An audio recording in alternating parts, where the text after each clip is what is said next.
Guys, luto tayo ngayon ng flatfish. Ayan, prito lang. Ayan o, ayan.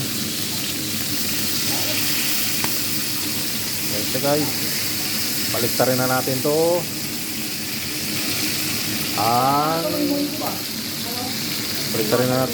Baliktarin na natin ang palad.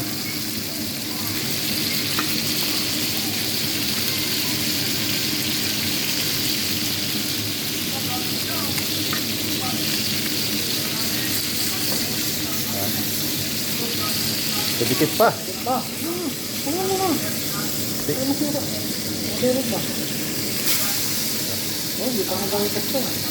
Maganda to, may pagkuhan lang.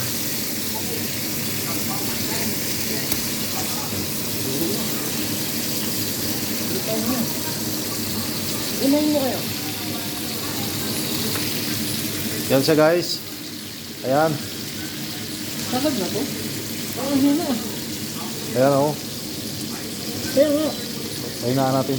Lakasan mo nga kasi hindi natutusta Lakasan. Ayan. Nine. Di pa. Ayan. Wala na. Sagat na yan. Yan guys o. Palad mga guys. Palad. Yan. Flatfish.